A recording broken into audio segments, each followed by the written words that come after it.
Tsahal dit avoir achevé d'encercler Gazaville, le centre névralgique du Hamas. L'annonce intervient une semaine après le lancement des opérations terrestres. Violence physique et traitement dégradant. Un rapport de Médecins sans frontières épingle les abus dont sont victimes certains migrants arrivant en Grèce. L'Ukraine retient son souffle. Dans une semaine, l'exécutif européen doit se prononcer sur l'ouverture ou non de négociations d'adhésion. Le pays se dit confiant.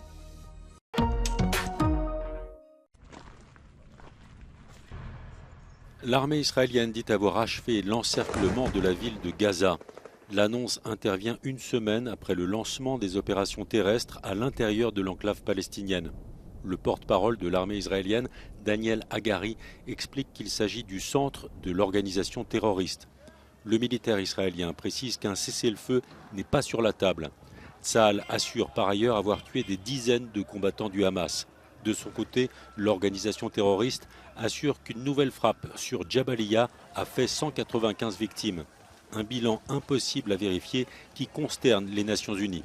I can tell you that the Secretary General is appalled over the escalating violence in Gaza, including the killing of Palestinians, including women and children, in Israeli airstrikes in residential areas of the densely populated Jabalia refugee camp. All parties must abide by international law, international humanitarian law, including the principles of distinction, proportionality, and precaution.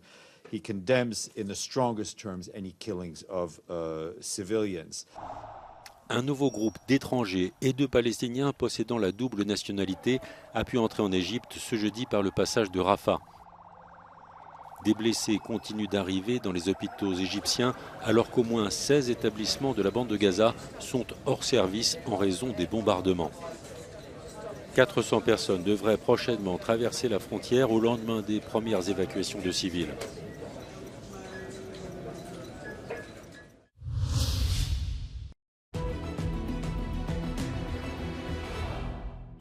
Israeli forces pressed towards Gaza City on Thursday but met fierce resistance from Hamas militants using mortars and hit-and-run attacks from tunnels, says Reuters. Lebanese Hezbollah-affiliated Al Mayadeen reported that an Israeli armored unit advanced from northwestern Gaza Strip here along the coast and later attempted to move east inland. The commander of the IDF's 162nd Division stated that Israeli forces had reached, quote, the gates of Gaza City, possibly corroborating this reporting. The Al-Qassam brigades, the militant wing of Hamas, claimed that its militants engaged Israeli forces attempting to enter this neighborhood west of Gaza City. Battus, fouillés, mis à nu et renvoyés de force en mer, voilà comment les demandeurs d'asile sont accueillis en Grèce, selon les témoignages de 56 personnes recueillies par l'ONG internationale Médecins sans frontières. Les réfugiés, les migrants et demandeurs d'asile racontent avoir été interceptés par des individus en uniforme ou des hommes masqués non identifiés et soumis à des traitements dégradants et violents. Poignets ou chevilles attachées avec des brides en plastique, coups reçus avec des matraques, insultes, fouilles corporelles devant des inconnus et détention pendant des heures ou des jours. Le rapport compile les informations recueillies par les équipes de MSF à Lesbos et Samos entre août 2021 et juillet 2023. Certaines personnes rapportent que leurs biens ont été confisqués, notamment leur téléphone portable, leur argent et leurs médicaments, avant d'être forcés à monter sur des bateaux, emmenés en mer, transférés sur des radeaux, puis laissés à la dérive. L'avenir de l'Ukraine sera bientôt européen. Le chef de la diplomatie ukrainienne optimiste quant à l'ouverture des négociations d'adhésion à l'UE dès cette année.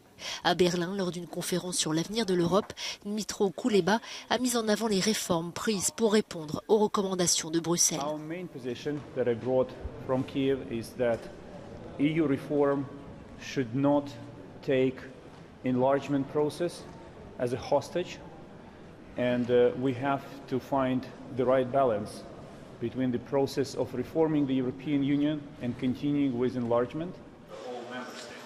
L'Ukraine sera fixée mercredi prochain sur l'état de ses progrès.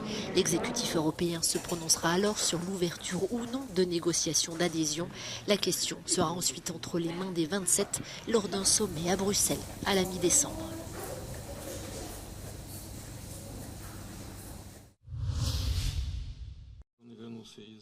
Le président Vladimir Poutine a signé ce jeudi un projet de loi permettant à la Russie de sortir du traité interdisant les essais nucléaires. Pour Moscou, il s'agit de s'aligner sur la position d'un certain nombre de pays, dont les États-Unis, affirmant que Washington ne l'a jamais ratifié. Le mois dernier, le vice-ministre russe des Affaires étrangères a assuré que Moscou ne pratiquerait aucun essai nucléaire, sauf si Washington le faisait en premier. L'Occident craint que la Russie ne reprenne ses essais pour tenter de dissuader les pays de poursuivre leur soutien militaire à l'Ukraine.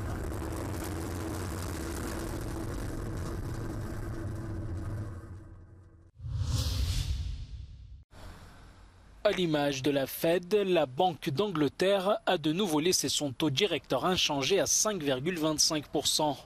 La Banque centrale britannique prévient qu'il est bien trop tôt pour envisager une baisse des taux face à une inflation qui reste trop élevée. Au Royaume-Uni, l'inflation a stagné à 6,7% sur un an en septembre. La baisse a été freinée à cause du prix du pétrole qui reste élevé. La semaine dernière, la Banque centrale européenne s'était également prononcée en faveur d'une pause après 10 hausses d'affilée. La démocratie décline dans le monde entier. C'est l'analyse de l'Institut international pour la démocratie et l'assistance électorale qui indique une progression des tendances autoritaires. Le rapport pour l'année 2023, publié jeudi, souligne que toutes les régions du monde ont connu cette même tendance du déclin démocratique. This is the 6th consecutive year of declines in our data set, the longest such period we've seen since we started collecting data. L'étude, menée auprès de 173 pays, utilise 17 paramètres pour établir son classement. Cela comprend entre autres les libertés civiles, l'indépendance judiciaire ou encore l'état de droit. L'Europe occupe le haut du classement, mais la situation varie sur l'ensemble du continent. It's important to remember that Europe remains the highest performing region in the world. It continues to lead. It dominates the top of the rankings, which we have released this year. Of course, in certain countries, including high-performing countries, there have been really important declines. These countries remain high-performing, but it's important to stem those declines now before they become more serious. So we've seen things like restrictions on freedom of expression, freedom of the press, and rule of law across Europe and in those countries specifically.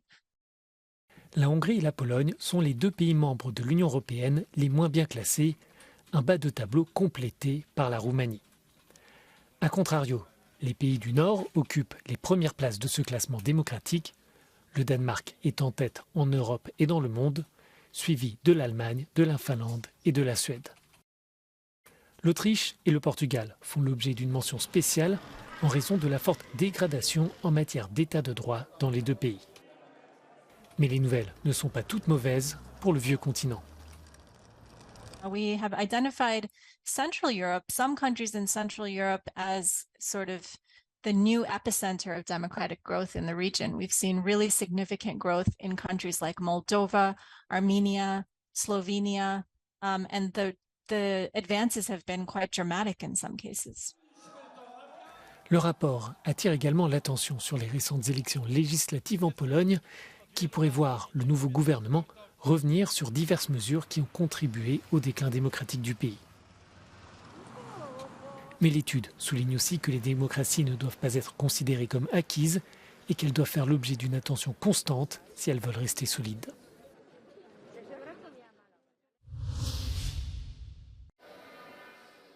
Plus de 20 000 pièces d'une valeur inestimable accumulées au fil des siècles sous forme de cadeaux et de dons. Il s'agit du trésor de San Gennaro, soit la plus importante collection de pierres précieuses au monde. Tout est conservé dans la cathédrale de Naples depuis près de 500 ans. Grâce à la suppression des barrières, des indications en braille et des vidéoguides en langue des signes, le musée offre aux personnes en situation de handicap la possibilité unique de profiter de ces merveilles. La mitre de l'évêque est l'une des pièces les plus précieuses de la collection. Sa reproduction en 3D à taille réelle permet à chacun d'en apprécier sa beauté. L'accesso all'arte per noi significa autonomia, significa libertà, significa essere alla pari. La riproduzione tridimensionale della mitra ci mette nella condizione effettivamente di capire realmente quella che è la conoscenza di questa mitra. Comme d'autres objets précieux, le collier de San Gennaro a été scanné et retranscrit sur un panneau en relief qui comporte 10 niveaux de gravure différents.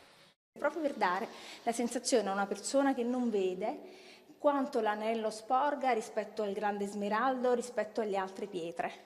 E sotto ci sta la descrizione con un numero di tutti i doni fatti al santo, sia in lingua nostra sia in braille. Sento innanzitutto tutto il contorno della pisside che mi spiega la forma, cioè è una coppa con il coperchio dove si conservano le ostie.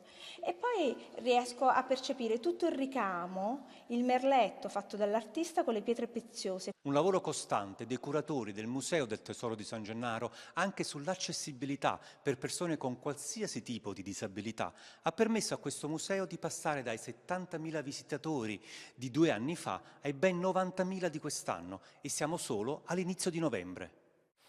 Le trésor n'appartient ni à l'Église ni à l'État, mais il est la propriété du peuple de Naples, incarné par l'entité de la députation de la Chapelle Royale. Noi ci ritroviamo un'istituzione che in 500 anni non solo ha conservato il monumento, il patrimonio, ma l'ha arricchito. Questo è l'unico sito al mondo dove Napoleone non si è preso nulla, ma addirittura donato.